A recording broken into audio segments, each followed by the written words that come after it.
Ladies and gentlemen, as you guys know, on the channel, we like to dive into the story of Call of Duty. It's one of the things I think we do best around here, and you guys seem to really enjoy it. And today is no different. Well, it's actually kind of different because you see, since the beginning of Modern Warfare 3, since the launch, we have had a look at the ending of the campaign, kind of explained that. We've had a look at individual character stories. Don't worry, those videos will continue.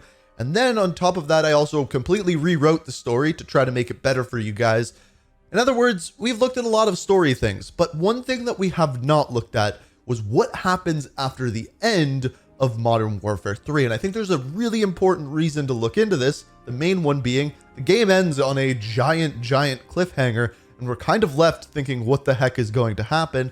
But also on top of that, I truly believe that they gave us enough evidence to show us what is going to happen moving forward. And this cliffhanger is the biggest one since Call of Duty Ghosts. And I think that there's also a tie-in between the ending of this campaign and Call of Duty Ghosts. And as we go through this video, you are going to see exactly what I mean. And I want to be clear that a big portion of this video is just me theorizing what is going to happen next, but based off of a whole bunch of evidence given in the game and before the game, I think you guys will see where I'm going with this and why I am saying what I am actually saying. So without further ado, let's get into it. So this all began before the launch of Modern Warfare 3. The Call of Duty Activision Twitter account put out a bunch of really strange images showing off various different characters and asking what you think the first Task Force 141 member that we will see in the campaign is going to be. However, in every single one of these missions that they put out, they also had a Ghosts logo hidden inside of them. And not just the Ghost mask, Ghost, like Call of Duty Ghosts logos. Then on top of this, once the campaign was actually out, we found a little Easter egg within the game that was Riley, the dog, hidden in the very last mission of the game. This mission was called Trojan Horse. It took place in London, and it was a very monumental mission. So those two things combined led us to believe that there is something going on with the ghosts here. But it doesn't end there. So to understand the rest of what I'm going to say, we have to look at two major pieces from the ending of the campaign. So the first of which is the cliffhanger in and of itself. In the mission that we just talked about called Trojan Horse, by the very end, Task Force 141 goes into the tunnel where the trains are running and ends up finding a dirty bomb placed by Makarov and the Coney Internationalists. As they are trying to defuse it, well, this is what happens. Red wire, got it.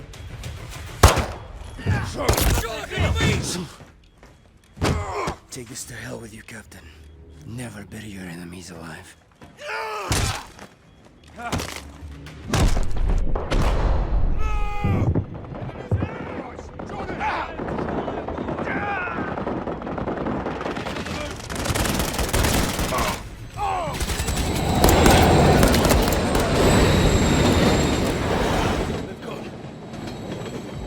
Bloody hell.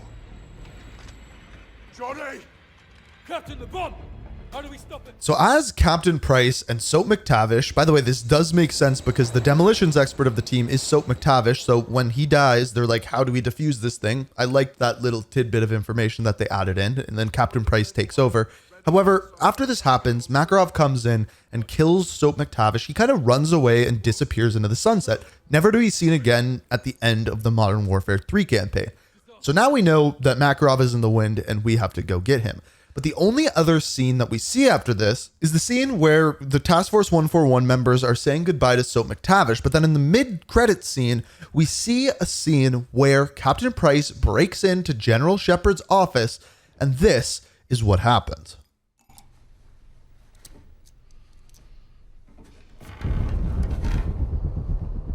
John, General. how did you get in here? Mutual friend. Laswell.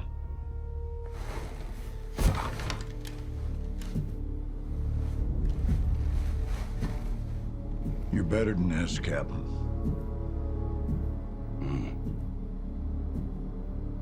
We both will. This job is about making sacrifices for the greater good. Agreed. You got a body count of your own, John. It'll come back to haunt you. Oh, I am not gonna beg for my life.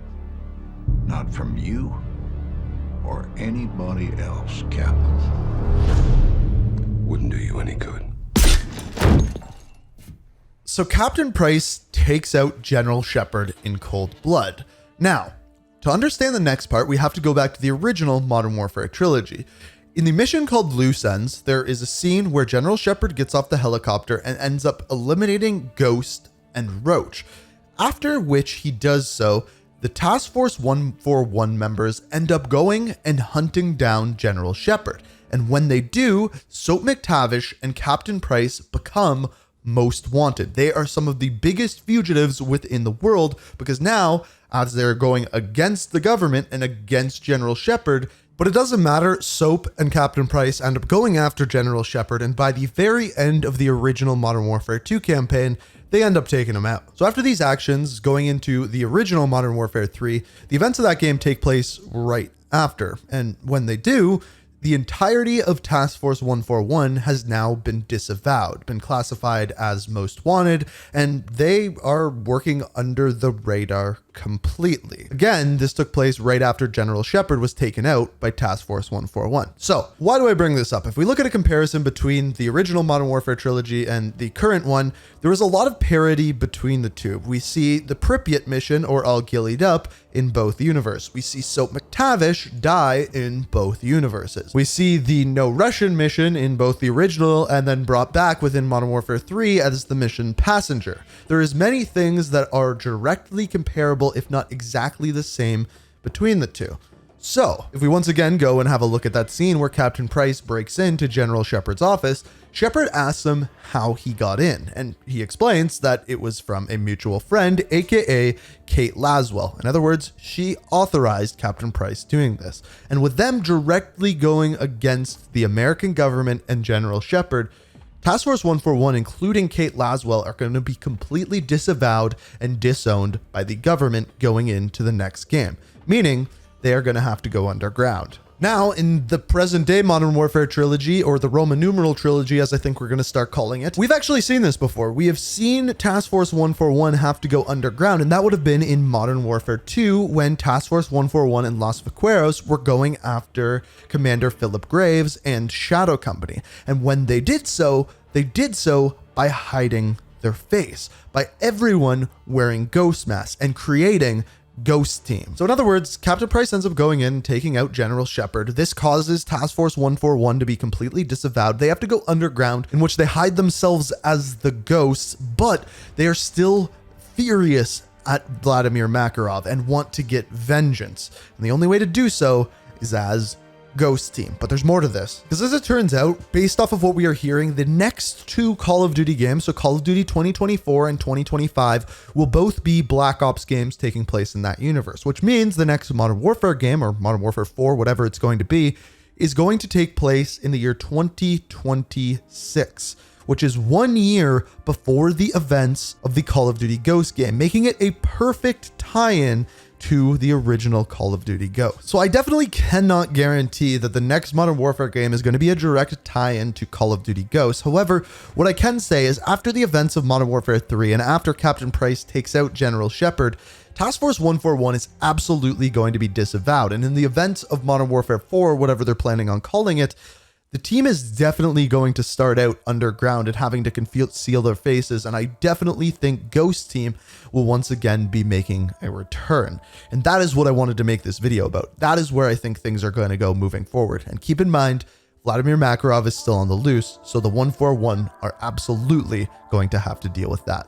But that is how I think the Ghost Team is going to be involved with the Modern Warfare story. If you enjoyed the video, you want to see more videos like this, be sure to hit that like button, because the more likes these video gets, the more likely I am to do more like it. So if you enjoyed, be sure to hit that like button, subscribe, turn notifications on to stay up to date on all my videos. And as always, thank you so much for watching. And until next time, peace out.